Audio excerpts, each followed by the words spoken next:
So ships do not sink because of the water around them. Ships sinks because water gets into them. Hello everyone, welcome to the channel. So this is a beautiful quotation from the Bible. It is so obvious that on the onset one wonders what is so great about it, but truly simplicity is the ultimate sophistication. It's not what Leonardo da Vinci said. Maybe the little known writer of this quotation was a sailor. Nevertheless, when looked at it philosophically, the meaning is very lofty. Ships when personified with people and water to all others, people, circumstances and happenings around us, the implicit meaning of this saying dawns on us. The mammoth ship has been used to show the magnanimity of the statement. Also, probably the ship signifies power, adventure, initiative, courage, all qualities that are hallmark of being successful. But if the ship itself is not serviced and strengthened, it might just develop a hole or a crack. That little carelessness would be enough for the water to make an inlet into the ship and devour it completely, no matter how massive the ship was. The reference to the waters is also insightful. They can get very rough, so it is better to respect them and not mess with them. Venturing in rough waters is suicidal for the ship. So this statement makes us look at the perspective that we can, with due precautions, use all the abundance of for our venture of living life, unless we get careless and upset the very foundation of our existence. Comparison to lotus is commonly made to drive home a point that a person has retained one's purity in murky surroundings. It means to be unaffected by surroundings and retained inner calm. Thus, the water, the surroundings, the outside influences us all they need to be given due consideration and due precautions need to be taken and restraint exercised so that we are not affected by our environment. Three things emerge at the onset. First, that we, whether a person, institution, or a country, need to be strong and vigilant. Second, we need to have reality checks of ourselves, our SWOT analysis, strength, weakness, opportunities, and threats.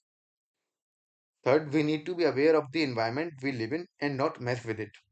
As a person, we need to develop an inner calmness. If we find ourselves being critical of all in general, especially of those issues which we do not have any control as such, it is really being foolhardy.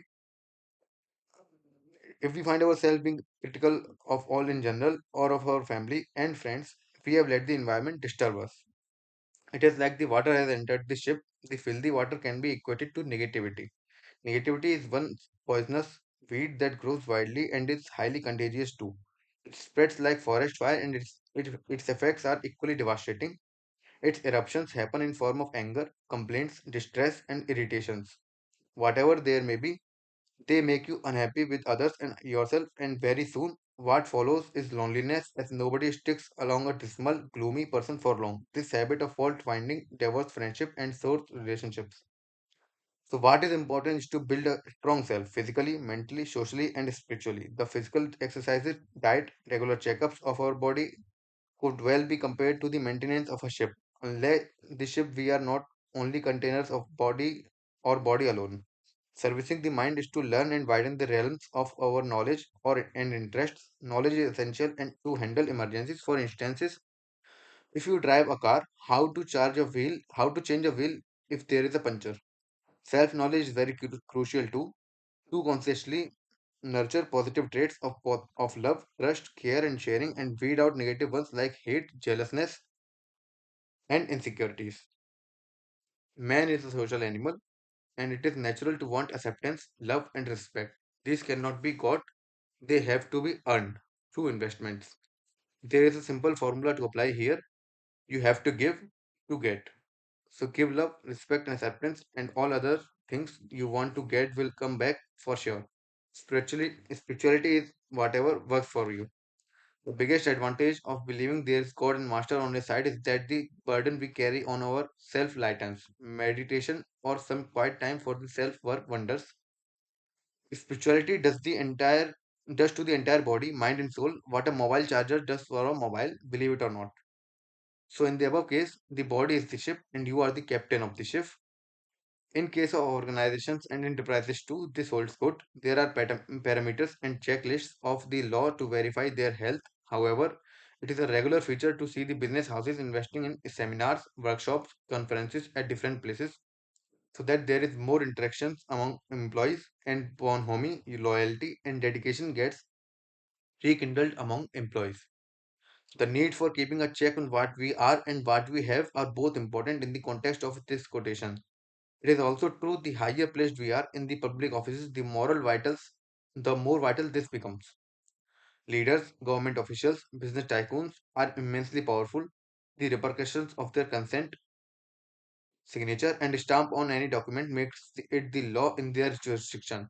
Therefore, their ship has to be thoroughly inspected that there are no rats on board who will leak the inside information. After all, घर का Bedi Lanka ढाए, that could capsize the ship. The recent German stateswoman and Chancellor Angela Merkel left office after 17 years and she is hailed as a world leader. Back at home, ex-president APJ Abdul Kalam is still missed as a head of the nation. Such was his persona. So it is all about working on the self, what you are and what you have, your machines, cars, buildings, assets or ships. In other words, it means keeping yourself clean in unclean surroundings, being responsible to clean your environment. If you cannot do so, then at least don't ruin it. Don't waste time playing the blame game, as it will take you in circles and rob you of time, aids, and inner tranquility. Indeed, the choices we make to take up our journey to our goal must be taken on after adequate preparation and due consideration. For ships do not sink because of the water around them. Ship sinks water because of the water that gets into them.